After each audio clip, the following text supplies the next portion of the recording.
আহলে বায়াত ছাড়া কোনো ব্যক্তি নফসের তাজকিয়া করতে পারবে না। আমার মুশরিকরা বলতেন যে লাকি একটা কোটিতে একটা ব্যতিক্রম হতেই পারে, কিন্তু সংবিধান এটাই বলেছে যে আহলে বায়াত ছাড়া কেউ জান্নাতি হবে না। আল্লাহ আহলে বায়াত ছাড়া কারো নফসের তাজকিয়া করা সম্ভব কারোর পক্ষে নয়। আমি আমার এই জীবনে 65-66 বছর বয়সে আমি ভারতবর্ষ কেন উপমহাদেশে বহু পীর মাশায়েখের দেখেছি, বহু পীর মাশায়েখের দেখেছি যাদের নফসের চরিত্রের ভিতরে কমই ছিল বলে, নফসে আম্মারার ঘাটতি ছিল বলে তারা মৃত্যুর আগে বহু নফসে আম্মারা চরিত্র জঘন্য থেকে জঘন্যতম কাজ করে দুনিয়া থেকে তারা বিদায় হয়ে গেছে। উপস্থিত সুধী মণ্ডলী,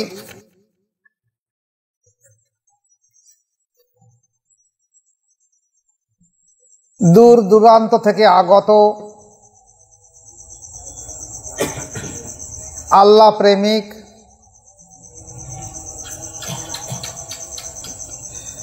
তরিকতপন্থী ও মাদ্রাসায়ে মাসুমিয়ার ছাত্ররা সবাইকে সালাম, আসসালামু আলাইকুম।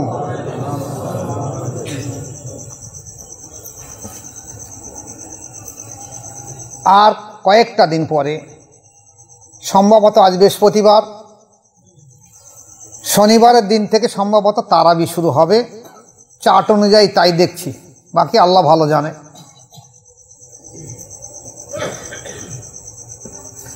যেহেতু রোজা এসে গেছে, রমজান সম্পর্কে দুটো একটা কথা আপনাদের সামনে বলবো। এটা তরিকার মজলিস, তাই প্রত্যেকের কাছে আমার অনুরোধ, যে যে সবকে বায়াত আছেন, যে যে সবকে কাজ করছেন, সেই সবকে পরিপূর্ণভাবে খেয়াল রেখে দেবেন। এটা খাস মজলিস, আল্লাহ রহমতের মজলিস। যদি আপনি আপনার সবকে খেয়াল না রাখেন, তাহলে দেখা যাচ্ছে আল্লাহ প্রদত্ত যে রহমতটা আসবে, সে রহমতটা আপনার লতিফার কোনো উন্নতি হবে না। আপনি মজলিসে বসে যদি বাড়ির কথা চিন্তা করেন, বাইরের কোনো কথা চিন্তা করেন, তাহলে আপনি মজলিসের কোনো রকম বরকত থেকে বরকত পাবেন না। যদি এখানে বসে আপনি বাড়ির চিন্তা করেন, তাহলে আপনি হাকিকাতভাবে বাড়িতে আছেন। যখন এখানে থাকবেন তখন সমস্ত কিছু ভুলে যাবেন। আপনি মনে করবেন যে আমি আল্লাহ প্রেমিকদের মজলিসে জমে আছি, যে মজলিসে আল্লাহ রহমত হয় সেই মজলিসে আছি। তা সেই মজলিসে থাকবেন, আপনি বাড়ির দিকে কথা খেয়াল করবেন কেন? কোনো খেয়াল থাকবে না। আজকের আসুন, কোরআন শরীফের ভিতরে আল্লাহ পাক বন্দনা রেখেছেন, বিসমিল্লাহির রহমানির রহিম, কুতিবা আলাইকুমুস সিয়ামু কামা কুতিবা আলাল্লাযিনা মিন ক্বাবলিকুম লাআল্লাকুম তাত্তাকুন। হে রাসূল, তুমি বলে দিয়ে দাও তোমার মুরিদদেরকে, তোমার সাহাবাদেরকে বা ঈমানদারদেরকে, যে তোমাদের উপরে রোজা ফরজ করা হয়েছে, রমজানের রোজা। ইতিপূর্বে যত নবী এসেছে প্রত্যেকটা নবীদের উপর রোজা ফরজ ছিল। উদ্দেশ্যটা কি? যেন তোমরা তাকওয়া পরহেজগারি অর্জন করতে পারো।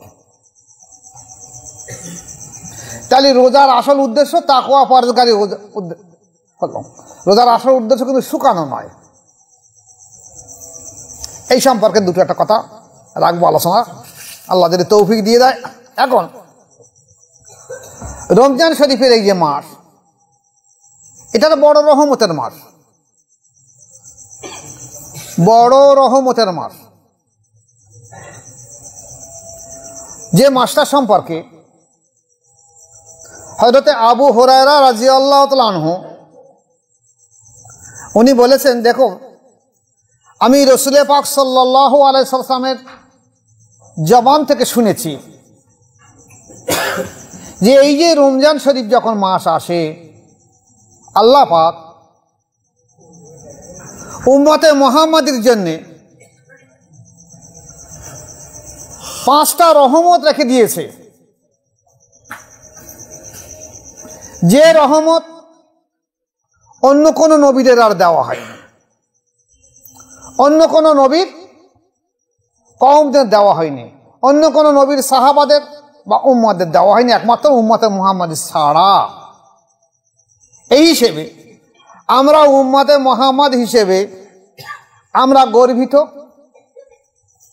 যে আল্লাহ পাক আমাদেরকে শেষ জামানার নবীর উম্মত করে পাঠিয়েছে, যেটা হযরত ঈসা আলাইহিস সালাম আল্লাহ পাকের কাছে ফরিয়াদ করেছিলেন। আল্লাহ পাক একজন নবীরই দোয়া কবুল করেছিলেন, যে ঈসা আলাইহিস সালাম উম্মতে মুহাম্মাদি হিসেবে দুনিয়ায় আগমন করবেন এবং উম্মতে মুহাম্মাদি হিসেবেই দুনিয়া থেকে পর্দা নেবেন, কিন্তু তিনি নবী।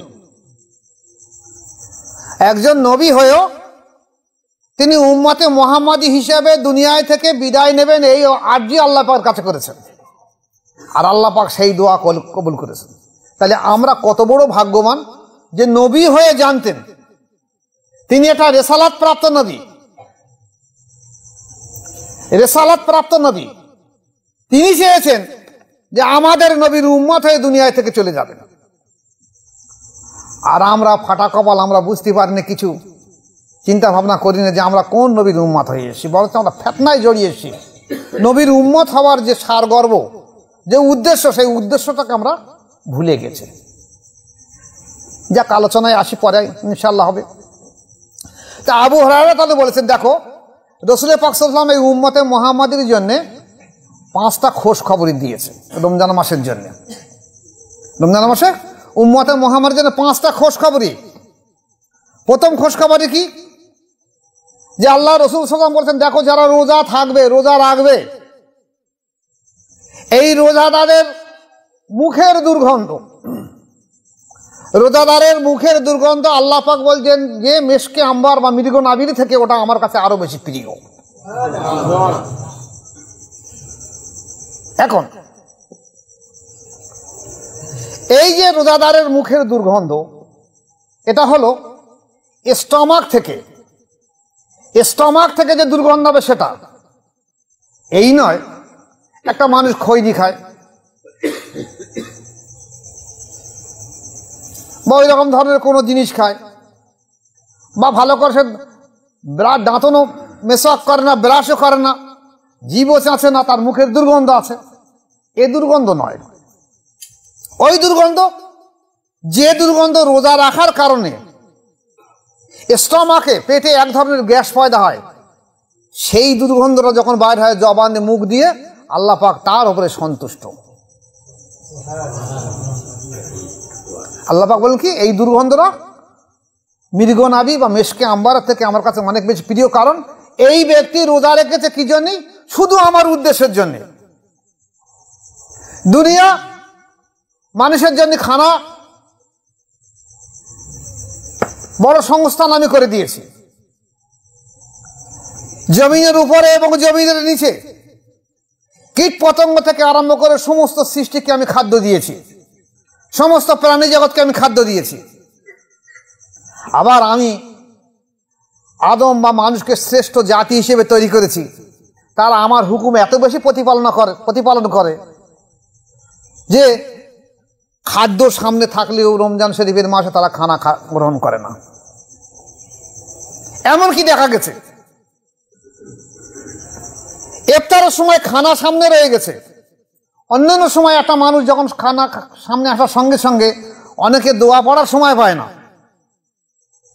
সঙ্গে সঙ্গে খানা খাওয়া শুরু করে। কিন্তু এ মাস এমন রহমতের মাস, যে মাসে মানুষ খানা নিয়ে সামনে হাজির আছে, কিন্তু আল্লাহ পাকের দিকে মোতাওয়াজ্জা রেখে দিয়েছে যে যখন হুকুম হবে তখন আমি ইফতার করব। এই যে আল্লাহর উপরে পরিপূর্ণ তাওয়াক্কুল করা, এটা একটা রোজার চরম বৈশিষ্ট্য।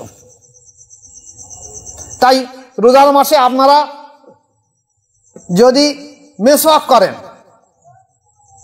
5 ওয়াক্ত নামাজের সময় মেসওয়াক করতে পারবেন, অসুবিধা কিছু নেই। আর আসর থেকে মাগরিব তো মেসওয়াক করতে পারেন, কিন্তু আমাদের দেশে দেখা যাচ্ছে অধিকাংশ মানুষ না জানার কারণে সেই জোহরের নামাজ পড়ে কি আসরের নামাজ পড়ে একটা মানুষ মেসওয়াক করতে দেখা যাচ্ছে 2 মিনিট, 3 মিনিট, 5 মিনিট লাগে। সেই আসর থেকে সেই মাগরিব পর্যন্ত একটা দাঁতন নিয়ে, নিমির ডালক, খেজুরির ডালক নিয়ে ওই ঘষিয়ার যেখানে সেখানে থুতু ফেলছে, আর লোকে দেখাচ্ছে দেখো আমি রোজাদার। আর কাউকে জিজ্ঞেস করতে রোজা করি না, তো হাতে মেসওয়াক নেই। এটা এক ধরনের রিয়া, এটা যেন না আসে। নামাজের সময় 1-2 মিনিট মেসওয়াক করে নেবেন। যদি রমজান শরীফের সম্পর্কে আপনার সন্দেহ হয় যে নিমিত দাঁতল তেতো অসুবিধা হবে, আপনি হাত দিয়ে মেসওয়াক করবেন। নামাজের আগে, অজুর সময়, কুলি করার আগে আপনাকে মেসওয়াক করতেই হবে, কুলি করার সময় মেসওয়াক করতে হবে। যদি মেসওয়াক না পান হাত দিয়ে করতে হবে, তাই বলা হয়েছে। কিন্তু 5 ওয়াক্ত করলে অসুবিধা কিছুই নেই। তবে খবরদার জানো, আসর থেকে মগরিব পর্যন্ত কিংবা জোহর থেকে মগরিব পর্যন্ত করবেন না। আর এই পরের গাছের নিমির ডাল ভেঙে নে, আর পরের গাছের খেজুরির ডাল ভেঙে নে, খবরদার ওই মেসওয়াক করতে যাবেন না। যে মেসওয়াক করতে গিয়ে আর একজন জিনিসকে ক্ষতিগ্রস্ত করাবেন না। এবার আসো, বলা হয়েছে রোজাদার যারা আছে, আল্লাহর উপরে তাওয়াক্কুল করে রোজা রেখেছে, আল্লাহ রাসূল বলতে দেখো সমুদ্রে যত প্রাণী আছে, মাছ থেকে যত প্রাণী আছে, সমস্ত প্রাণী সমস্ত দিন আল্লাহ পাকের কাছে দোয়া করতে থাকে এই রোজাদারদের জন্য। আল্লাহ তুমি রোজাদারদেরকে শরীর সুস্থ রেখে দাও, রোজাদারকে তুমি জান্নাত নসিব করে দিও। যে উদ্দেশ্যে তারা রোজা রেখেছে আল্লাহ সেই উদ্দেশ্যে তাদেরকে কবুল করে নিয়ে। মানুষ নয়, সমুদ্রের প্রাণী জগৎ পর্যন্ত এই রোজাদারদের জন্য দোয়া করতে থাকে। কতদিন পর্যন্ত? 1 মাস। এরপর আসছে কি, আল্লাহ পাক কি করলেন? আমরা যেমন বিয়ের সময় দেখা যায়, আজকের নয় পাকা বাড়ি, তখন মাটির বাড়ি ছিল, বাড়ি যদি বিয়ে বা কোনো অনুষ্ঠান হয় তখন একটু বাড়িকে ধোয়া পোছা করা, গোবর নেতা দেওয়া বা বেলে মাটি দিয়ে নেতাদের পরিষ্কার ধুষ্কার করে সাজিয়ে গোজান করে, কিংবা একটা জলসা হচ্ছে কি বাড়ি বিয়ে হলে এখন পাকা বাড়ি হিসেবে বহু রকম আলোর লাইটিং থেকে বহু রকম আনন্দ উৎসব করার চেষ্টা করছে। তা আল্লাহ পাক এই যে উম্মতে মুহাম্মাদকে এত বেশি পরিমাণ ভালোবাসে যে এরা যদি এর পরবর্তীতে যদি পর্দা নেয়, দুনিয়ায় থেকে যারা চলে আসবে তাদের জন্য রমজান শরীফের মাসে আল্লাহ পাক কি করছেন যে জান্নাতটাকে সুন্দর করে সাজিয়ে রেখে দাও, যে আমার রাসূলের উম্মতরা যারা দুনিয়া থেকে চলে আসে তার জন্য জান্নাতকে তারা যেন আহ্বান জানাতে পারে। রমজান শরীফের মাসে জান্নাতটাকে সুন্দর করে সাজিয়ে দেওয়া হয় কি জন্য? উম্মতে মুহাম্মাদের জন্য। আর কি বলা হয়েছে? যাতে উম্মতে মুহাম্মাদি রোজাটা সঠিকভাবে পালন করতে পারে, তাই আল্লাহ পাক রব্বুল আলামিন খাস করে একটা মাসে শয়তানকে লোহার শিকল দিয়ে বেঁধে রেখে দিয়ে দেয় যে তুমি অন্তত একটা মাস আমার দোস্তের উম্মতেরকে ধোঁকাবাজি করে দিও। 11টা মাস যা করতো সব ঠিক আছে, একটা মাস অন্তত করো না। এটা তো বড় সৌভাগ্য আমাদের। কিন্তু তারপরে আমরা কেন অন্যায় করি আল্লাহ চায় তা পরে আলোচনা রাখবো। এরপরে আর কি আছে যে রমজানের রোজা শেষ হলে আল্লাহ পাক খাস করে রোজাদারদের বদলা দান করে দিয়ে দেবে, পুরস্কার দিয়ে দেবে যে একটা মাস তোমরা রোজা করেছো আমার উদ্দেশ্য নিয়ে, সমস্ত খাদ্য বাদ দিয়ে শুধুমাত্র তাওয়াক্কুল করে আমার দিকে খেয়াল রেখে দে, তোমরা সমস্ত খানা যেমন পরিহার করেছো, আমি আল্লাহ পাক রব্বুল আলামিন এই উম্মতে মুহাম্মাদের জন্য আমার রাসূলের উম্মতের জন্য খাস করে তাদেরকে পুরস্কার দেওয়া হবে। কি পুরস্কার দেব? তারা যেমন রোজা আমার উদ্দেশ্যে রেখেছে, তারা দুনিয়ার কোনো লোক দেখানোর উদ্দেশ্যে রাখিনি, তারা রোজা আমার উদ্দেশ্যে রেখেছে। আমি আল্লাহ পাক আমার উদ্দেশ্য যেভাবে যেন রেখেছে, আমি আল্লাহ পাক খাস করে তাদেরকে কি পুরস্কার দেব সেটা আমার ইচ্ছা, আমি সেই দিনই দিয়ে দেবো, আমি ওটা সবার সামনে প্রকাশ করে দিয়ে দেবো না। এটা হলো আল্লাহ পাকের খাস দান যে আমাদেরকে দান করে দিয়ে দেবে।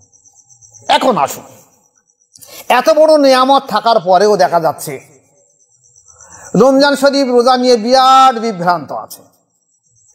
আসছি এক এক করে দুটো একটা কথা আলোচনা করছি। প্রথম আলোচনা, আজকে দেখবেন ফিতনার জমানায় আলেম ওলামারা ব্যাপক ঝঞ্ঝাট বাড়াচ্ছে।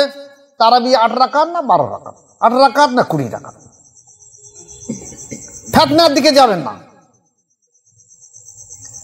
এ আরো ফিতনা বাড়বে, ফিতনা থেকে ফিতনা তৈরি হবে। একটা ফেতনার জট থেকে আরেকটা ফেতনা তৈরি হবে, তার থেকে আরেকটা, তার সারা বিশ্ব জুড়ে একটা ফেতনা জড়িয়ে যাবে। আল্লাহ রাসূল তো বলেই দিয়েছে যে নজদ শহর থেকে শয়তানের সিংহ যাবে এবং সেই ফেতনা সারা বিশ্ব জুড়ে থাকবে। সেই ফেতনা থেকে বাঁচার একমাত্র রাস্তা হলো যারা সত্যিকারে আমার আহলে বায়াতকে আঁকড়ে ধরবে, আমার রাসূলের আহলে বায়াতকে আঁকড়ে ধরবে, একমাত্র তারা ছাড়া কেউ বাঁচার রাস্তা পাবে না। আল্লাহ রাসূল বলেছে তো শেষ জামানায় আমার উম্মতের ৭৩টা দল হবে, এই সব দল কিন্তু নামাজ, রোজা, কলেমা, হজ, যাকাতের উপরে দাঁড়াবে। একটা দল জান্নাতি হবে, কারা? আমি এবং আমার সাহাবারা যে মত পথে যেভাবে চলেছি, যেভাবে বায়াতের মাধ্যমে হককে দিনকে জিন্দা করেছি, এটাই হলো হক পথ। এছাড়া যারা আসবে সব বাতিল পথ। আপনারা এই ভেবে বুঝে নেবেন যে যে ব্যক্তি এই যে ফিতনা তৈরি করছে রোজা বা অন্যান্য আমল সম্পর্কে, তারা কি আহলে বায়াতের মধ্যে আছে? এক কথা বুঝে নেবেন। জিজ্ঞাসা করবেন আপনি কি বায়াতে আছেন? বলবেন না, তখন বুঝতে পারবেন যে ফিতনা সেই ৭২ দলের মধ্যে এক দল, ওদের কথা আমরা গ্রহণ করবো না। এক কথা মিলে মধ্যে। এবার আসো, তাহলে রমজানের যে এই অবস্থা, আমরা তবু রোজার মাসে কেন ভুল কাজ করি, গোনা করি কেন? এখানে আরেকটা কথা বলে নিয়ে নেই, রমজান মাসে রোজা কিন্তু সবার জন্য ফরজ নয়।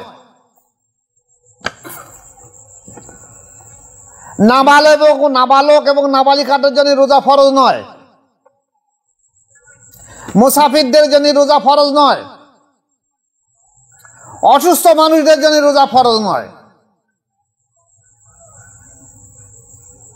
তবে যদি কেউ মনে করে আমি করবো, একটা নাবালক নাবালিকা যদি বলে আমি করবো, আলহামদুলিল্লাহ, তাকে মানা করার প্রয়োজন নেই। যদি অসুস্থ মানুষ মনে করে যে হ্যাঁ আমি চেষ্টা করবো করার জন্য, করতে পারে, তাকে মানা করার দরকার নেই। কিন্তু শরিয়াত বলছে না করলে গুনাহ হবে না, নাকি? তাই তো। এবার আসুন, রমজান শরীফের এই যে রোজা, রোজার পরেও আমরা দেখছি অহরহ মানুষ গুনার কাজ করে কেন? শয়তান তো বাঁধা আছে, গুনার কাজ করে কেন? এর কারণই হলো মানুষের যখন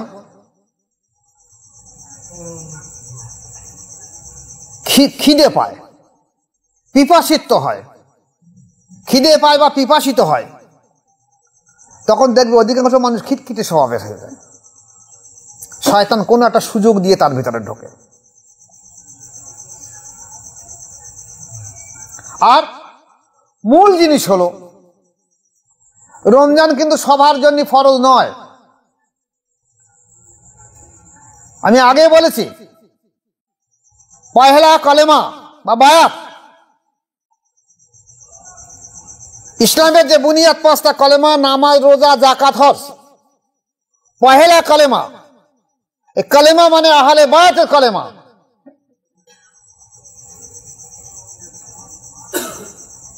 এদের জন্য নামাজ, এদের জন্য রোজা। যারা আহলে বায়াতের নয় তাদের জন্য রোজা নয়। কেউ যদি করবে শুকাতে পারে, আপত্তি কিছু নেই, শুকাতেই পারে, কিন্তু আহলে বায়াতের জন্য রোজা। তাই প্রত্যেকটা ব্যক্তি যারা কোনো জায়গায় বায়াত গ্রহণ করেনি তাদেরকে আমি বিশেষ করে বলছি, কোরআন শরীফে সে কদ আফলাহা মান যাক্কাহা ওয়া কদ খাবা মান দাসসাহা, যে ব্যক্তি নফসের তাজকিয়া করলো একমাত্র সেইটি সফলতা অর্জন করলো। তাই নফসের তাজকিয়া করতে গেলে তাকে কোনো না কোনো মাসায়ের কাছে বায়াত গ্রহণ করতে হবে। বায়াত ছাড়া নফসের তাজকিয়া জীবনে হবে না। আর নফসের তাজকিয়া না হলে এই তাকওয়া পরহেজগারের জীবনে তারা আসবে না। যে তাকওয়া আসবে এটা লোক দেখা নিয়ে আসবে, অভিনয়। নফসের তাজকিয়ার দরকার। আর নফসের তাজকিয়ার জন্য বায়াত হওয়া, মুর্শিদের কাছে যাওয়া, বায়াত হওয়া ফরজ আইন। কারণ নফসের তাজকিয়ার জন্য সর্বপ্রথম তাকে বায়াত হলে তার মুর্দা দিলকে, অন্তরকে আল্লাহর জিকিরে জারি করে নিতে হবে। ভালো করে খেয়াল করবেন, পৃথিবীর বুকে বিশিষ্ট 4টে তরিকা আছে, কাদেরিয়া, চিশতিয়া, নকশবন্দিয়া, মোজাদ্দেদিয়া। এই চারটে তরিকার, প্রত্যেকটা তরিকার উদ্দেশ্য হলো মানুষের মুর্দা দিলকে জিকিরে জারি করে নেওয়া এবং নফসের তাজকিয়া করা। এই নফসের তাজকিয়া করে নফসের যে ভাগ এসেছে কোরআন শরীফের মধ্যে, নফসে আম্মারা, নফসে লওয়ামা, নফসে মুতমাইন্না। নফসে আম্মারা মানে শয়তান সদৃশ নফস। এই মানুষের চরিত্র শয়তানের সমতুল্য। তাহলে আমার নফস যদি শয়তানের সমতুল্য হয়ে থাকে, তাহলে আমার রোজা, আমার নামাজ, আমার যাকাত, আমার হজ, আমার ইবাদত কি কবুল হবে? তাহলে আমাকে এই যে শরিয়াতের 5টা বুনিয়াদে পালন করার পাশাপাশি নফসের চরিত্র সংশোধন করার জন্য আমাকে একটা মুর্শিদের কাছে বায়াত গ্রহণ করতে হবে। আর প্রত্যেকটা তরিকার উদ্দেশ্য হলো মুর্দা দিল বা অন্তরকে আল্লাহর জিকিরে জারি করে নেওয়া। তারপর নফস হলো অন্ধকারপূর্ণ জায়গা। এই রাস্তায় একটা মানুষ যদি চলতে চায়, অন্ধকারের দিকে মানুষ বিভ্রান্ত হয়ে যাবে। তাই আল্লাহ পাক অন্তর দিয়েছে, অন্তরের আলো দিয়েছে। যদি একটা মানুষের অন্তর আল্লাহ জিকিরে জারি হয়, অন্তর কলবের একটা আলো আছে। তারপর কলব, রু, সের, খফি, আখফা, প্রত্যেকটা লতিফা একটা আলো আছে। এই লতিফাগুলো জিন্দা হওয়ার পরে একটা আলোকপূর্ণ হয়ে এবারে নফসের দিকে ধাবিতে হবে। নফসকে তাকে পেশা সৃষ্টি করে যে তুমি আল্লাহ বলে স্বীকার করো। এটা খুব কঠিন কাজ। এই কঠোর সাধ্য সাধনা করার কথা বলা হয়েছে। কঠোর সাধ্য সাধনা, নফসের বিরুদ্ধে সাধ্য সাধনা করো, কঠোর সাধ্য সাধনা। এর থেকে কঠিন কাজ পৃথিবীর বুকে আর কিছুই নেই। এখন একটা মানুষ যদি নফসের বিরুদ্ধে সাধ্য সাধনা না করে, নামাজ পড়ে, রোজা করে, কলেমা পড়ে, হজ করে, যাকাত দেয়, দান সাদকা করে, সব কিছুর মধ্যে তার কিন্তু নফসের খুশি পয়দা হবে। যদি সে জিকির করে, নফসের খুশি পয়দা হবে। নামাজ পড়ে, নফসের খুশি পয়দা হবে। রোজা করে, নফসের খুশি পয়দা হবে। হজ করে, নফসের খুশি পয়দা হবে। যাকাত দেয়, দান সাদকা যা করবে, নফসের খুশি পয়দা হবে। উদ্দেশ্য হবে কি? নফসের চরিত্র সংশোধন করার জন্য আমি এই শরিয়াতের দিকে চলছি, এই কলেমা, নামাজ, রোজা, হজ, যাকাত করছি, নফসের চরিত্র সংশোধন করার জন্য। আর নফসের চরিত্র সংশোধন করা বড় কঠিন কাজ। কোরআন শরীফ বলা আছে নফসে আম্মারা, নফসে লওয়ামা, নফসে মুতমাইন্না। বুঝে গান বলছেন নফসে আম্মারা, নফসে লওয়ামা, নফসে মুলহিমা, নফসে মুতমাইন্না। নফসে আম্মারা চরিত্র থেকে নফসে মুতমাইন্না আনা বড় কঠিন কাজ, বড় সাধ্য সাধনা কাজ। আমাদের দেশে এই পথারা মানুষগুলোকে, যেখানে রাসূল পাক সাল্লাল্লাহু আলাইহি ওয়াসাল্লাম বলছে প্রত্যেকটা আদম সন্তানের কলবে বা অন্তরের মধ্যে একটা শয়তান বসে থাকে, হামজাত শয়তান বসে থাকে। ফায়জা জাকারল্লাহ ফাসাকা, যখন এই অন্তর বা কলব আল্লাহর জিকির করে শয়তান পালিয়ে যায়। ওই জায়গা পালাফা ওয়াসাসা, আর যখন এই অন্তর জিকির বন্ধ করে দেয়, সঙ্গে সঙ্গে শয়তান আবার অন্তরে বসে থাকে। বসে এই ফিজিক্যাল বডির মধ্যে সর্বশ্রেষ্ঠ সেন্টার জায়গা হলো অন্তর, এখানে বসে সে ফিজিক্যাল বডিকে চালায়। আমি শয়তানকে অন্তরের মধ্যে বসে রেখে আমি ইবাদত করলে আমাদের ইবাদত কিভাবে কবুল হবে? তাই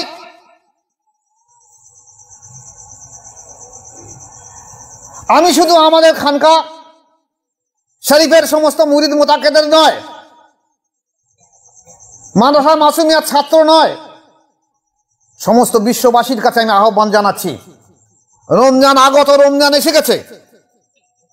যদি আপনারা চান যে রমজানের কল্যাণ আমি আমার জীবনের ভিতরে আল্লাহ পাক আমাকে অবতীর্ণ কল্যাণ আমার রমজানের ভিতরে আমি দাখিল হতে পারি, চাই, তাহলে আপনাকে অবশ্যই আহলে বায়াতের মধ্যে দাখিল হতে হবে। বায়াত ছাড়া কোনো ব্যক্তি জান্নাত যাবে না। আর আহলে বায়াত ছাড়া কোনো ব্যক্তি নফসের তাজকিয়া করতে পারবে না। আমার মুর্শিদ কেবলা বলতেন যে লাকি একটা কোটিতে একটা ব্যতিক্রম হতেই পারে, কিন্তু সংবিধান এটাই বলেছে যে আহলে বায়াত ছাড়া কেউ জান্নাতি হবে না। আল্লাহ আহলে বায়াত ছাড়া কারো নফসের তাজকিয়া করা সম্ভব কারোর পক্ষে নয়। আমি আমার এই জীবনে 65-66 বছর বয়সে আমি ভারতবর্ষ কেন উপমহাদেশে বহু পীর মাশায়েখের দেখেছি, বহু পীর মাশায়েখের দেখেছি যাদের নফসের চরিত্রের ভিতরে কমই ছিল বলে, নফসে আম্মারার ঘাটতি ছিল বলে, তারা মৃত্যুর আগে বহু নফসে আম্মারা চরিত্র জঘন্য থেকে জঘন্যতম কাজ করে দুনিয়া থেকে তারা বিদায় হয়ে গেছে। এই ঘাটতির কারণ এটা কঠোর সাধ্য সাধনা করতে হবে। আমি দোয়া রাখি যে আমার মুরিদ মোতাকের যারা আছে আল্লাহ পাক প্রত্যেককে আমরা তো কামিয়াবি করবে বিষয় কঠোর সাধ্য সাধনা করে। কেমন মজার জিনিস দেখেন, এই যে বায়াত সম্পর্কে আহলে সুন্নাত ওয়াল জামাতের একটা আকীদা রয়েছে, বায়াত হতে হবে, বায়াত না হলে হবে না। কিন্তু কোথায় হবে? একটা মজার গল্প বললে বুঝতে পারবেন, গল্প না সত্য ঘটনা। এই কয়েকদিন আগে একজন আমার কাছে বায়াত গ্রহণ করেছে। তা আমি তাকে জিজ্ঞাসা করেছি, তুমি কোথায় বায়াত আছো? আগে কি বায়াত ছিলে? বলছে হ্যাঁ বায়াত ছিলাম। কোথায় ছিলে? বলছে ফুরফুরা শরীফে বায়াত ছিল। আর তোমার পীর সাহেবের নাম কি? বলছে কি করে বলি বলেন দেখি। আমার তো পীর সাহেবের নাম বলে তা কি করে বলবে কেন? বলে সবার কাছে তো বায়াত হয়েছে, কারে নাম বলি আর কারে বাদ দিই? ফুরফুরায় এমন কেউ নেই যারা আমি বাদ দিছি। তা কে যে আমার পীর সাহেব আমিও বলতে পারবো, সেও বলতে পারবে না, আমিও বলতে পারবো। সমাজ কেমন হয়ে গেছে তাকে। তাহলে একটা ব্যক্তি যে নফসের তাজকিয়া করাবে, একটা মাশায়েখ সেই ব্যক্তিকে নফসের তাজকিয়া করাবে, তজবিজেকের মোরাকাবা করাবে, কি করে করাবে তাকে? সে তো স্কুলের ছাত্র না, সে কোন স্কুলের ছাত্র বলতে পারছে না। একটা ছাত্র যদি খিচুড়ি স্কুল ভর্তি হয়, কি প্রাইমারি, কি হাই স্কুলে, কি মাদ্রাসা, কি হাই মাদ্রাসা, তাহলে যে যেখানে ভর্তি হবে তার একটা নিসাব, সেই ক্লাসে সেই হিসেবে একটা পড়াশোনা করতে হবে। তা সে যদি সব জায়গায় ভর্তি হয়ে থাকে তা কি পড়াশোনা করবে সে? ঠিক তদ্রূপ হয়েছে। এছাড়া দেখা যাচ্ছে বেশ কিছু ধোঁকাবাজ, ধান্দাবাজ, মুনাফিক নামধারী মুসলমানও আছে। তারা একবার এর কাছে বায়াত আছে, একবার ওর কাছে, একবার ওর কাছে, একবার ওর কাছে, লাফালাফি করছে।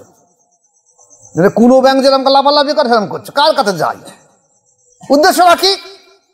নিজের চরিত্র সংশোধন করার জন্য নয়, আমি পীর সাহেব হব, এই উদ্দেশ্য। তা তোমার এই উদ্দেশ্য তারা বলা যাচ্ছে তোমার নফসে আমার চরিত্র সংশোধন হয়নি, তুমি পীর সাহেব কি করে হবে? একটা গল্প একদিন বলেছিলাম যে এক বাদশাহ পোটো যারা ঠাকুর তৈরি করে, মূর্তি তৈরি করে, তাকে বলেছে যে ঈশ্বরের একটা মূর্তি আমাকে বানিয়ে দিতে হবে, ঈশ্বরের একটা মূর্তি বানিয়ে দিতে হবে। এখন পোটো সে বলছে ঈশ্বর কিরকম জিনিস আমি তো দেখিনি কোনো সময়। এখন বাদশার এরকম অবশ্যই বানিয়ে দিতে হবে, আমি তোমার 7 দিন কি 15 দিন সময় দিয়ে দিচ্ছি। এখন বাদশার এরকম না দিলে তো গদ্দান যাবে, তা কি করি? তা খুব চিন্তা ভাবনা করতেছে। আর ওই মাটি ছানছে, কাদা ছানছে, কি করছে, কি করে তৈরি করি, কি রকম করবো, হাত বা কি কটা করবো, পা বা কটা করবো, মাথাটা কটা করবো, চোখটা কটা করবো, কি রকম করবো। এখন বসে বলে চিন্তা করতে করতে দেখা যাচ্ছে হঠাৎ তার সামনে তারা বান্দর যাচ্ছে, লাফাতে লাফাতে, বলে ইয়ের মতন একটা মূর্তি তৈরি করে দেয়। কারণ বাদশাহ তো দেখিনি ঈশ্বর কেমন। ও একটা সেই বান্দরটার ভালো কাজ দেখেছে, দেখে এইবার মাটিকে দেখ ছেনে একটা বাঁদরের মূর্তি করতে, বাদশাহ বলছে বাদশাহ নামদার এই দেখেন আমি ঈশ্বরের একটা মূর্তি করেছি। বাদশাহ তো দেখি না। বাদশাহ বললো আমি যখন দেখিনি ও নিশ্চয়ই দেখেছে, তাহলে ঈশ্বর বোধহয় এইরকমই হবে। আর বাদশাহ যখন বলছে এইরকমই হবে, তার বাদশাহ অগণিত ভক্ত তারা বলছে আমরা তো বিরোধিতা করতে, বাদশাহ তো গর্দন কেটে নেবে। তার থেকে ঠিক আছে ঈশ্বর এরকমই হবে। আসলে গড়তে গেছে শিব, গড়ে ফেলেছে বাঁদর। একটা মানুষ হবার জন্য মাশায়ের কাছে যায়। মাশায়ের কাছে যদি লাফালাফি করে এখানে ওখানে ওখানে ওখানে কোনো মানুষ জীবনেও হবে না। ও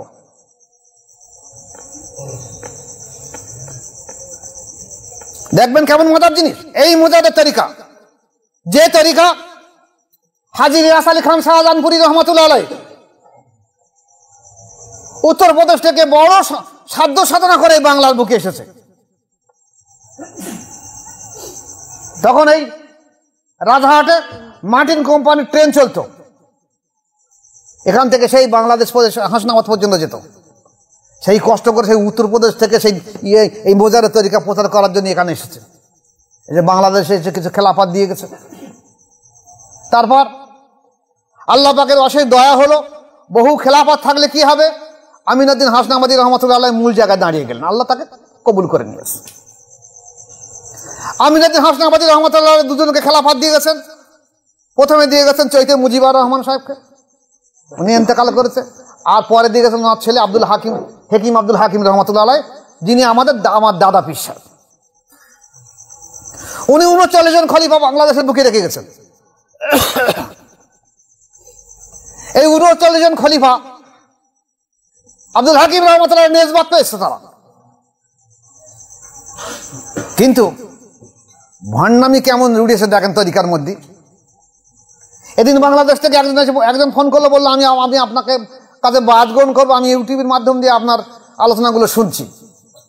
কেন, কি হয়েছে বলুন, আপনি বায়াত কোথায় আছেন? বলছে আব্দুল হাকিম রহমতুল্লাহ আলাইহির নাম তো আপনি করছেন, তাই হাকিম রহমতুল্লাহ খলিফা আমি মুরিদ আমি। তা আমি বলতে অসুবিধা দেখি, সে তুই একই তরিকা তো। বলছে আপনি যেভাবে বলছেন সেইভাবে সব তরিকা। তা আমার মুর্শিদ, আমি হয়তো ইউটিউব চালাতে তারা শুনবে, আমার পীর সাহেবও শুনবে, আর সে ব্যক্তি আমার কাছে বায়াতে তিনিও শুনবে।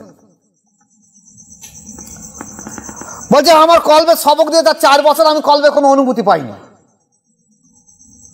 তা আমি আমার মুর্শিদকে বললাম, হুজুর আমি তো কোনো অনুভূতি পাইনি, তা কি ব্যাপার? এই দেখেন, এই মোজারের তরিকার ইউটিউব চলছে ইন্ডিয়া থেকে। ইনি বলছেন প্রত্যেকটা মানুষের ইনশাআল্লাহ অন্তর্জেকের জারি হবে, কিন্তু আপনি কিরাম বাদ করেন আমার তো কিছু বুঝতে পারেন না। তো পীর সাহেব বলছে তুমি বুঝতে না পারলে কি আমি বুঝতে পারি তোমার অন্তর্জেকের করতেছি। এখন পীর সাহেবের পিঠ বাঁচাতে হবে। উনি আমার একটা পীর ভাইয়ের সাথে করে নিয়ে এসে এসে বলছে তুমি এক কাজ করবে, তোমার আর এখানে কাজ করতে তুমি 12 নম্বরে কাজ করবে। এই দেখো বিশ্বাস না হয় তো আমি একটা পীর ভাই সাথে করে এনেছি, উনিও খেলাফত আমিও খেলাফত। তা ভাইজান আপনি বলে দেন। তা বলে হ্যাঁ, ও যা বলেছে ঠিক বলেছে, তোমার অন্তর আল্লাহ জেকের জারি হয়ে গেছে, তুমি 12 নম্বর থেকে কাজ করবে। তা আমার বলছে এইসব ভণ্ডামি মুজারের তরিকা মুছে দেওয়ার জন্য এইসব ভণ্ডরা যথেষ্ট হয়ে যাবে। যে তরিকা রাশিয়ায় বাহাউদ্দিন নকশবন্দি রহমতুল্লাহ নকশবন্দি তরিকা করতেন, সেই বাহাউদ্দিন নকশবন্দি রহমতুল্লাহ নিসবতে একজন আমকাঙ্গি রহমতুল্লাহ রাশিয়া থেকে, উনি ওনার খলিফা খাজা বাকিবিল্লাহ রহমতুল্লাহ বলেছিলেন যে আমি হিন্দুস্তানে চলে যাও। দ্বিতীয় হাজারের মোজাদ্দেদ, প্রথম হাজারের মোজাদ্দেদ যেমন বড় পীর আব্দুল কাদের জিলানী রহমতুল্লাহ আলাইহি, দ্বিতীয় হাজারের মোজাদ্দেদ বাকিবিল্লাহ তোমার হাতে বায়াত গ্রহণ করবে এবং তার দ্বারা উপমহাদেশ সারা বিশ্বে আবার এই মোজারের তরিকা জিন্দা হয়ে যাবে। এবং রাসূল পাক সাল্লাল্লাহু আলাইহি ওয়াসাল্লামের এই যে তরিকা, এই যে রিসালাত আবার কিয়ামত পর্যন্ত জিন্দা হয়ে থাকবে, তুমি হিন্দুস্তানে চলে যাও। সেই বাকিবিল্লাহ রহমতুল্লাহ আলাইহি 34 বছর বয়স, ছিন্নকায় চেহারা, শুধু ইসলামের স্বার্থে রাশিয়ার বোখার থেকে দিল্লি চলে এসেছে। এখানে সব ছোট খানকা করে কোথায় খুঁজবে বসে রয়েছে। আল্লাহ পাকের দয়া হলো, মোজাররদ আলপেসান রহমতুল্লাহ পাঞ্জাব থেকে হজ পাকে যাওয়ার জন্য ওখানে আসলেন, এসে মোলাকাতের ইতিহাস আমি একটা ইউটিউবে বলে দিয়ে দিচ্ছি, আমি সেদিকে যেন আলোচনা বড় হয়ে যাবে। তাহলে সেই মোজাররদ আলপেসানি রহমতুল্লাহ আলাইহি উনি ওনার আব্বার কাছে কাদরিয়া, চিশতিয়া এবং অন্যান্য তরিকার বহু শাখা পোশাকার, এই কাদরিয়া, চিশতিয়া এবং শাখা পোশাকা ভারতবর্ষে বহু ছিল। যেমন খাজা মঈন চিশতি রহমতুল্লাহ তরিকা, চিশতিয়া তরিকা। এই চিশতিয়া তরিকা আবার যখন কুতুবউদ্দিন বখতিয়ার কাকি রহমতুল্লাহ তার তরিকায় কুতুবিয়া এসেছে, আসলে ওরা চিশতিয়া তরিকা। আবার ওই তরিকা নিজামুদ্দিন আউলিয়ার তরিকায় নিজামিয়া, তরিকায় সাবেরিয়া। তাহলে দেখা যাচ্ছে চিশতিয়া তরিকার শাখা পোশাকা বহু হয়েছে, কাদরিয়া তরিকার শাখা পোশাকা বহু হয়েছে। এরকম বহু শাখা পোশাকা তরিকার মধ্যে নিসবত পেয়েছেন মোজাররদ আলপেসানি আহমদ ফারুক সেন রহমতুল্লাহ। ওনার আব্বা বলেছেন, বাবা মোজাররদ তরিকা সর্বোত্তম সর্বশ্রেষ্ঠ তরিকা, রাশিয়া থেকে হালকা হালকা ভারতবর্ষের বুকে এসেছে, কিন্তু এমন এক জায়গায় এসে আমি অসুস্থ, বয়স হয়ে গেছে, আমি আর গ্রহণ করতে পারিনি। আমি তোমাকে কাদরিয়া, চিশতিয়া তরিকা এবং শাখা পোশাকা যত তরিকা তোমাকে দিয়ে যাচ্ছে, তুমি চেষ্টা করবে যদি মোজাররদ তরিকা ভারতবর্ষে আসা করে বায়াত গ্রহণ করার জন্য। উনি কি করেছেন, কাদরিয়া, চিশতিয়া তরিকার সমস্ত নিসবত ছেড়ে দিয়ে এই বাকিবিল্লাহ রহমতুল্লাহর কাছে নকশবন্দি তরিকায় বায়াত গ্রহণ করেছেন। কেন? উনি মাসাহেব বাকি বিল্লাহ রহমতুল্লাহ আলাইহির ভিতরে নেজবতে দিয়ে দেখে নিলেন যে আমার কাদরিয়া চিশতিয়া তরিকার নেজবত থেকে মোজার তরিকার নেজবত অনেক উত্তম, এবং ওই নেজবত আমাকে ঘিরে ফেলে দিয়েছে। আলোচনায় যাচ্ছে এই জায়গায় একটা কথা বলে নিয়ে নেই। আমার ভারতবর্ষ কেন উপমহাদেশে বহু মানুষ আছে যারা কাদরিয়া চিশতিয়া তরিকা কাজ করেন। আমি তাদেরকে অনুরোধ করব, মোজাররদ আলপেসানি আহমদ ফারুক সারিহীন রহমতুল্লাহ এই নসিহতটা আপনারা খেয়াল করুন, এই ওসিয়াতটা খেয়াল করুন যে আপনারা নেজবতের জন্য বর্তমানে মোজারের তরিকায় কিয়ামত পর্যন্ত টিকে থাকবে। আপনাদের এই নেজবতের মধ্যে অধিকাংশ দুর্বল হয়ে গেছে কাদরিয়া চিশতিয়া তরিকায়। তাহলে আপনাদের কাছে অনুরোধ করব, যদি মোজারের তরিকা কোনো জায়গায় পেয়ে থাকেন সেখানে আপনারা বায়াত গ্রহণ করে নেন, যেটা মোজাররদ আলপেসানি রহমতুল্লাহ। দেখুন আমাদের দেশে একটা বহুল প্রচারিত তরিকা ফুরফুরার তরিকা, আসলে ওরা চিশতিয়া তরিকা। ওরা বলে আমরা 4 তরিকার পেশা। তা যেখানে কাদরিয়া, চিশতিয়া, নকশবন্দিয়া, সোহরাবর্দিয়া বা অন্যান্য সমস্ত তরিকার নিসবত আছে, মোজারের তরিকায় এসে গেছে। মোজারের তরিকার কাজ করলে সমস্ত তরিকার নিসবত পাওয়া যাবে, এমনই একটা তরিকা। তাই একটা ব্যক্তি যদি মোজারের তরিকার কাজ করে আর কোনো তরিকায় কাজ করা তার দরকার নেই। একটা মানুষের যে 10টা লতিফা জিন্দা করার প্রয়োজন রয়েছে, 10টা লতিফা জিন্দা করার হুকুম রয়েছে, এই 10টা লতিফা জিন্দা করার মোজারের তরিকা সব জিন্দা হয়ে যাবে। এছাড়া যেখানে কাদরিয়া তরিকা, চিশতিয়া তরিকা শেষ হয়ে গেছে, মোজারের তরিকা সেখান থেকে শুরু হয়েছে। কাদরিয়া চিশতিয়া তরিকা কলবে ফানা কলবে মাখা, মোজারের তরিকা কল থেকে শুরু। নকশবন্দিয়া তরিকা বেলায়েতুলিয়া পর্যন্ত, মোজারের তরিকা লাতাইন পর্যন্ত 30টা ক্লাস। তাহলে যেখানে মোজারের তরিকা সমস্ত কাদরিয়া, চিশতিয়া, নকশবন্দিয়া তরিকার সমস্ত নিসবত এবং ক্লাসগুলো রয়ে গেছে তরিকার ভিতরে, এছাড়া বাড়তি যে 13টা তরিকা খাস করে আল্লাহ পাকের তরফ থেকে মোজাররদ আলপেসানি রহমতুল্লাহকে দান করা হয়েছে, সেই মোজারের তরিকা বাদ দিয়ে আপনারা কেন কাদরিয়া, চিশতিয়া তরিকা করাচ্ছেন? আপনারা বুকে হাত দিয়ে বলুন যে বাংলার বুকে কত মানুষকে আপনারা মুরতাদদেরকে জিন্দা করে দিতে পেরেছেন। সবাই তো পীর সাহেব ভেজে গেছেন। আলহামদুলিল্লাহ, যদি ওই পরিমাণ সবাই পীর সাহেব ভেজে থাকে তাহলে বাংলার বুকে আর অন্য কোনো জমাতে এখানে সুযোগ পেত না, যদি ইসলাম টিকে থাকতো সঠিকভাবে। তাই আপনাদের কাছে অনুরোধ করব, এখনো মোজাররদ আলপেসানি আহমদ ফারুক সারিহীন রহমতুল্লাহ নসিহতটা খেয়াল করুন। ভ্রান্ত আকীদা থেকে ফিরে আসুন। যেখানে মোজারের তরিকা আছে, খাস নিসবত আছে, সেখানে বায়াত গ্রহণ করুন। যাক, এদিকে গেলে অনেক বড় হয়ে যাবে। যে প্রসঙ্গে আমি আসছিলাম, যে নফসে আম্মারার চরিত্র যদি সংশোধন না করেছে তাহলে তার কোনো ইবাদত আল্লাহ পাকের দরবারে কবুল হবে না। ও যতই আপনি রোজা করুন শুকান না কেন, আপনি মনে করছেন আমি রোজা করছি? এই তো আল্লাহ রাসূল সাল্লাল্লাহু আলাইহি ওয়াসাল্লাম বলেছে হাদিস শরীফের মধ্যে যে আমার এটা এটা এটা পুরস্কার, আল্লাহ পাক আমাকে জান্নাত নসিব করে দিয়ে দেবে। কিন্তু সবের এক কথা, মানুষ সৃষ্টির উদ্দেশ্য আল্লাহ পাক করেছে কেন? মানুষের ভিতরে যে দুটো আত্মা দিয়েছে, জীব আত্মা, পরমাত্মা, রূহ এবং নফস, এই নফসের চরিত্র সংশোধন করার কথা বলা হয়েছে। এই নফসে আম্মারাকে, নফসের চরিত্র সংশোধন করে রূহের সঙ্গে তার প্রেম পয়দা করে নফসকে জিকিরে জারি করার কথা বলা হয়েছে। এইটাই যদি উদ্দেশ্য না হয় তাহলে মানুষ জীবনে ইনসান হিসেবে সার্থক হবে না। তাই মানুষ যদি ইনসান শাস্তি চায়, মানুষ শাস্তি চায়, তাকে কোনো এক জায়গায় বায়াত গ্রহণ করে নফসের চরিত্র সংশোধন করতে হবে, নতুবা রোজা আপনাকে কোনো কল্যাণ দেবে না। তাই আমি হাত জোর করে সমস্ত জনগণ, উপমহাদেশের মানুষগুলোকে অনুরোধ করছি, রোজা এসেছে, আগামীতে আবার আসবে, আবার আসবে, আবার আসবে। আপনি একটা ভালো মাসাহেক দেখে বায়াত গ্রহণ করুন। আগে রোজার আগে প্রতিজ্ঞা করুন আমি বায়াত গ্রহণ করব, এবং বায়াত গ্রহণ করার পরে আপনি রোজাটা করুন, দেখবেন রোজার স্বাদ পাবেন।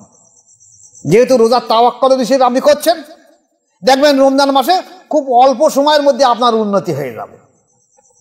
আমি যখন বায়াত গ্রহণ করছিলাম আমার মুর্শিদের কাছে, আল্লাহ পাকের অশেষ দয়া ছিল, রমজান মাসে বায়াত হয়েছিলাম, এবং রমজান মাসের 3 তারিখে 3টে রোজার দিন বায়াত হয়েছিলাম। তখন এমনি চতুর্দিকে থেকে খাওয়া কোনো ছিল না, ফলে সেই সময় কঠোরভাবে সাধ্য সাধনা করেছি। আল্লাহ পাকের অশেষ দয়া হয়েছে, অল্প সময়ের মধ্যে আমার অনুভূতি বুঝে এসেছে।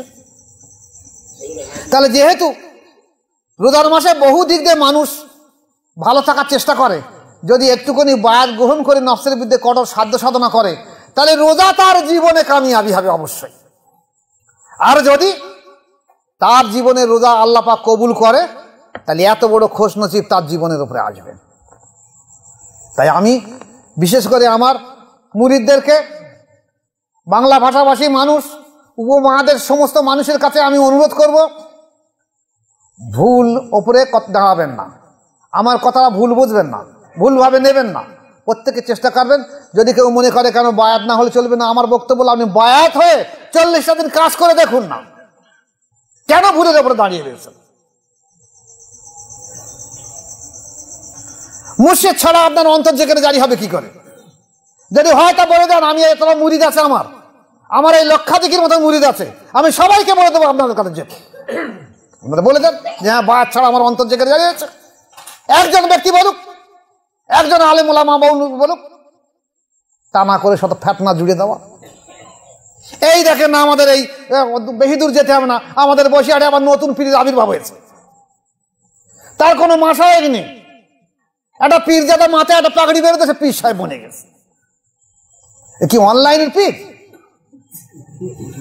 নাকি পাগড়ি বাঁধা পীর? কেউ আবার একটা টুপি মাথায় পরে গেছে পীর সাহেব বানিয়ে গেছে। এসেই একটা কাকের ইচ্ছা হয়েছে যে ময়ূর কি সুন্দর পাখনা পেখম করে নাচে, তা আমি যদি ময়ূর হতাম তাহলে আমার বোধহয় আমার এরকম নাচ গান হতো, লোকে আমার দেখে খুব অপলক ভাবে আমার দিকে চেয়ে থাকতো। তা আমার ময়ূর সাজতে হবে যেভাবেই হোক। তাই একটা ময়ূর মারা গেছে, আর ও সেই কাক ময়ূর থেকে সব পাখনাগুলো তুলে নিয়ে ওর পাখনার মধ্যে গুঁজে গুঁজে নিয়েছে। দিয়ে ময়ূরের দলে ঢুকে ঘুরে বেড়াতে আমি ময়ূর। এখন যখন বাইরে একটা কাক ডাকতেছে, আর সহ্য করতে পারছে না, কা কা কা কা করছে, আর সহ্য করতে পারে না, এবার ডাকা আরম্ভ করে। যেই ডাকা আরম্ভ করে সঙ্গে সঙ্গে বুঝতে পারে তো জাত কাকে, তখন ময়ূরের ঠুকরে ঠুকরে ঠুকরে তাকে মেরে দিয়ে দিয়েছে। এরা আসলে কাক, এটা ময়ূর নয়। যার কারণ স্বরূপ যদি রসুলের পাক সাল্লাল্লাহু আলাইহি ওয়াসাল্লামের মহব্বত, তার তো আহলে বাত মানে আল্লাহ রসুলের মহব্বত অবশ্যই আসতে হবে। এরা ভাই ভাই, কেউ বলছে রসুলের পাক সাল্লাল্লাহু আলাইহি ওয়াসাল্লাম কি ভিখারির বাচ্চা, কেউ বলছে উনি ভেড়া চড়াতে, যত রকম ভাবে ব্যঙ্গ বিদ্রুপ করা আল্লাহ রসুলের সামনে করে দেওয়া হচ্ছে। আবার পীর সাজিয়ে চাচ্ছে। আরে তরিকা এক জায়গায় আমল করো, তাই কাদিরিয়া হোক, চিশতিয়া হোক, নকশবন্দি হোক, মোজাদ্দেদ মাসায়েক কথা আমল করো। সেই মাসায়েক তোমাকে তোমার নফসে আম্মারা, নফসে লওয়ামা, নফসে মোলেমা, নফসে মুতমাইনা করে তোমাকে একটা সার্টিফিকেট খেলাফত দিয়ে দেবে। তুমি পীর সাহেব সাথে অসুবিধা কিছুই নেই, কেউ তো মানা করিনি, আমি তো সর্বপ্রথম মেনে নেবো তোমাকে। তুমি সেসব কিছু না, একজন পাগড়ি মেরে দিতে তুমি পীর সাহেব বনে গেছো, অনলাইন পীর সাহেব। আহলে সুন্নাতুল জামাতের নাম দিয়ে মুসলমানকে ধোঁকাবাজি করে কোরআন হাদিসের চাবুক দেয়, মানুষকে সুপথ থেকে কুপথে নিয়ে যাচ্ছ। সাবধান, চেষ্টা করবেন প্রত্যেকে। বায়াত অবশ্যই হতে হবে, একটু মাসায়েক ভালো করে তালাশ করে বায়াত গ্রহণ করবেন, তাহলে এই রমজানের যে উদ্দেশ্য, সেই উদ্দেশ্য সফল হবে। আল্লাহ পাক যে বলেছে যে হে রাসূল তুমি শুনে নাও, তোমাদের উপর যে রোজা ফরজ করা হয়েছে, তোমাদের পূর্ববর্তী নবীদের উপরে রোজা ফরজ করা হয়েছে, যেমন তোমার তাকওয়া পরহেজগারি অর্জন করতে পারো। আর তাকওয়া পরহেজগারি অর্জন করতে গেলে আপনাকে আগে বায়াত গ্রহণ করতে হবে, তাকওয়া জীবনে হবে না। কারণ আল্লাহ রাসূলের মধ্যে তাকওয়া, এ আবু বকর রাদিয়াল্লাহু তাআলা শুনে রেখে দাও, তাকওয়া মুমিনের অন্তরে পয়দা হয়। আমি খাবো না তাকওয়া নয়, তাকওয়া মুমিনের অন্তরে পয়দা হয়। আর অন্তরে আমার শয়তান বসে রয়েছে, অন্তরে আমার নোংরা রয়েছে, জীবনে আমার তাকওয়া আসবে না, আর এই রোজা জীবনে আমার কল্যাণ হবে না, কামিয়াবি হবে না। তাই আমি সবাইকে বলবো, রোজার মাসের বড় সৌভাগ্য মাস আল্লাহ পাক যখন দিয়েছে, বিশেষ করে তাসাউফ পণ্ডিতদেরকে আপনারা কঠোরভাবে সাধ্য সাধনা করেন এই মাসে। যেখানে সেখানে ইফতার খাবেন না, ইফতারের মজলিস হচ্ছে, মসজিদেই ইফতার দিচ্ছে, সুদখোর, ঘুষখোর, মদখোর, তাড়িখোর সবাই মিলে ইফতার দিচ্ছে, খবরদার ইফতার খাবেন না। প্রয়োজন পড়ে বাড়ি মসজিদে নামাজ পড়ে যান, বাড়ি ইফতার করে মসজিদে যাবেন, অথবা বাড়ি একটা টিফিন কৌটে করে ইফতার নিয়ে মসজিদে গিয়ে নিজের ইফতার নিজে খাবেন, ওই ইফতার খাবেন না। আর যদি কোনোদিন দেখেন কোনো ব্যক্তি তাসাউফপন্থী, আল্লাহওয়ালা মানুষ, আল্লাহ প্রেমিক মানুষ যদি কেউ ইফতার দেয়, সেটা স্বতন্ত্র কথা। পরের জিনিস হলো, আপনারা আপনাদের এলাকায় দেখবেন এই রোজার মাসে সেহরির সময় সেই মধ্যরাত্রির পর থেকে সেই শুভ সাদেক পর্যন্ত হাঁকে। মাওলানা সাহেব, মুয়াজ্জিন সাহেব, যিনি ডেকো হাঁকে, যিনি, তাকে একটু হাতটা ধরে বলবেন, বাবা গ্রামে অনেক বাচ্চা কাচ্চা আছে, অনেক অসুস্থ আছে, অনেক বুড়ো বুড়ি আছে, অনেক কর্মী মানুষ আছে, তারা সকালবেলা কাজে যাবে। তুমি যদি এই রাত 2টো থেকে আসে 4টে 5টা পর্যন্ত যদি হাঁকাহাঁকি করো, একটা গরিব মানুষ কাজ কাম করবে, তারা রাত্রে না ঘুমলে বিশ্রাম না করলে সেটা কাজ করতে পারবে না। তুমি একবার দুবার হেঁকে দিয়ে দাও। এই কথাটা সবাইকে প্রত্যেক এলাকায় বলে দিয়ে দেবেন। এছাড়া আবার কেমন মজা ঢুকতেছে দেখেন, একেতে মসজিদে মাইক জোড়া হয়েছে, আবার মসজিদ থেকে তার জুড়ে সেই ও পাড়া পর্যন্ত যাওয়া হয়েছে, আর ও পাড়া পর্যন্ত যাওয়া হয়েছে। আপনাদের কিরকম হয়েছে নাকি? তাহলে সবে আগুন লেগেছে এক জায়গায়। ইমাম সাহেব তো ফজরের নামাজ পড়ে মসজিদে ঘুমোবে, দেখো তো ঘুমোবে, কিন্তু একটা গরিব মানুষ যে জোন দেয় সে সকালবেলা কি করবে? সারাদিন পরিশ্রম করে সন্ধ্যেবেলা ইফতার করেছে, এবার তারাবিতে গেছে, আবার যাদের খতম তারাবি রয়েছে কোনো জায়গায়, হ্যাঁ 10টা 11টা বেজে যাচ্ছে, এবার 2টো ভাত খেয়ে 2টো ছেলে মেয়ে নিজের স্ত্রী 2টো গল্প গুজব করতে করে দেখা যায় 12টা বেজে যাচ্ছে, 1 ঘন্টা ঘুমোবে। এইবার দেখো আরম্ভ করে দিয়েছে হাঁকা, কেউ গজল পড়ছে, কেউ কেরাত পড়ছে, কেউ মিলাদ করে দিচ্ছে, আর কেউ হেঁকেই যাচ্ছে। একবার দুবার হাঁকা সবসময়, আর 5 মিনিট আছে, আর 2 মিনিট আছে, আর 1 মিনিট আছে। এটা একটা জুলুম অত্যাচার হয়েছে। একবার হেঁকে দেখ দেবে, সকাল উঠে যান এবং আপনারা প্রতিবেশী পাশাপাশি প্রত্যেকে ডেকে দেন, না হয় মোবাইলে কি করবে, রিং টাইম করে, তাই তো? মোবাইল কি করতে বলেছেন? অ্যালার্ম দিয়ে রাখেন, অ্যালার্ম দিলে সবাই উঠে দেবে, এখন মোবাইলের যুগ। তা না করে যদি ওই বলে আর 8 ঘন্টা আছে, আর 25 মিনিট আছে, আর 20 মিনিট আছে, এটা ঘুমোবে না কি করেছে? কোথায় ঘুমোবে না এবারে ফজরের নামাজ পড়ে?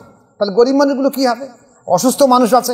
এছাড়া আরো বড় জিনিস হলো, যে এলাকায় দেখা যাচ্ছে আমার এলাকায় নয়, মুসলিম ঘর বেশি, হিন্দু ঘর কম আছে, কিন্তু এমন এমন জায়গা আছে যেখানে হিন্দু মুসলিম সব একসঙ্গে আছে, তাদের তো কষ্ট লাগতে পারে। তাহলে আমি আমার ধর্মকে অপরের জন্য কষ্টদায়ক করে দেবো কেন? সে কষ্ট বা করবো কেন? এই বিষয়ে খেয়াল রেখে দেবেন। ইমাম সাহেবকে বা মুয়াজ্জিন সাহেবকে বা যারা ডেকো হাঁকে তাদেরকে বলে দেবেন যে একটুকুনি অন্তত এই কাজটা করো, তা নাহলে অনেকের কষ্ট হয়, যার জন্য দুপুরবেলা একেবারে ঘুমিয়ে পড়ে। আল্লাহ আমাদের প্রত্যেককে তৌফিক দেখ, যেন আল্লাহ আমাদেরকে প্রত্যেকে রমজানের যে রোজা, যে উদ্দেশ্যে আল্লাহ পাক কোরআন নাযিল করেছে রোজার সম্পর্কে, আল্লাহ পাক যেন সেই হাকিকাতে রোজা আমাদের প্রত্যেকের উপরে আমরা যেন পালন করতে পারি। ওমা আলাইনা ইল্লাল বালাগ। আসসালামু আলাইকুম ওয়া রাহমাতুল্লাহি ওয়া বারাকাতুহু।